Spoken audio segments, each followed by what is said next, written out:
It's safe to say that zombies are one of the most popular, if not the most popular, horror subgenres.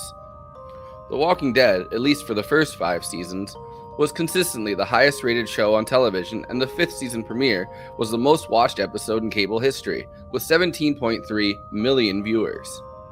Welcome to Zombie Night Extravaganza, where we're going to trace zombie movies from their roots, starting with George A. Romero's iconic 1968 Night of the Living Dead. George A. Romero single-handedly invented the zombie genre as we know it.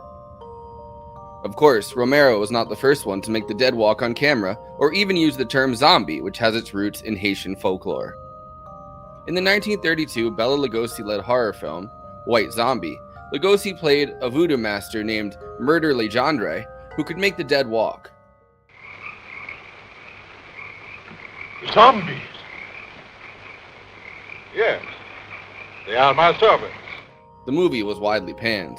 Fast forward to 1967, when a young filmmaker named George A. Romero, who was working for Mr. Rogers' Neighborhood and made his official directorial debut with Mr. Rogers Gets a Tonsillectomy, set out to make his first feature film. I could see, and the kind eyes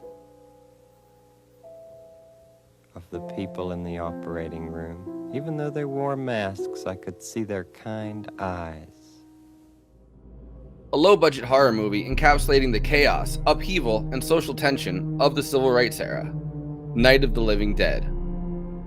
George A. Romero was inspired by Richard Matheson's I Am Legend, where a plague ravages Los Angeles, turning everyone into vampires who prey on the uninfected.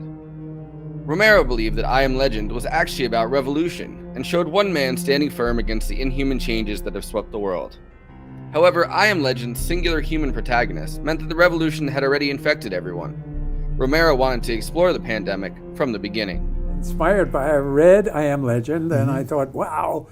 But, I said, this starts when it's over. Yes. And I'd like to see what happens in the beginning. Yes. Because it's very loosely scripted, and because of the level of sophistication that Romero's later films like Dawn of the Dead and Day of the Dead have, Night of the Living Dead feels like an impressionistic and amateurish prequel. However, many of the elements that would become hallmarks of the zombie genre are present. The story involves 7 characters trapped inside of a house, each responding to the outside threat in various ways. With all of us working, we can fix this place up in no time. We have everything we need up here. We can take all that stuff downstairs with us. Man, you're really crazy, you know that? You got 1 million windows up here. All these windows, you're gonna make them strong enough to keep these things out, huh? Romero stated, "The stories are about how people respond, or fail to respond to this. That's all the zombies ever represented to me." Originally, the character Ben, the most iconic character from the movie, was pictured as a white, lower-class truck driver. However, they ended up casting Dwayne Jones, a college friend who was African-American and auditioned for the part. Dwayne Jones ended up rewriting his part. He was an educated college professor and did not want to be portrayed as a simple truck driver. Well, you're her father.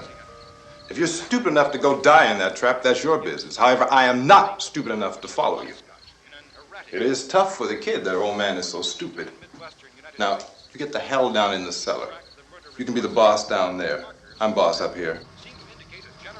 The ending of Night of the Living Dead, where Ben is the sole survivor only to be gunned down by a white posse, has been analyzed endlessly. Good shot. Okay, he's dead. Let's go get him. That's another one for the fire. The one major regret that George A. Romero would have about Night of the Living Dead is the character of Barbara. They're coming to get you, Barbara. Stop it! You're ignorant. They're coming for you, Barbara.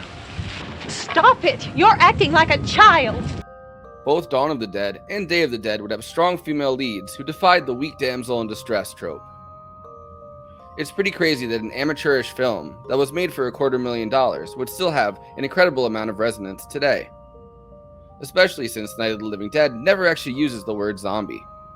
We hope to use Zombie Night Extravaganza Month to explore why this genre has resonated so much.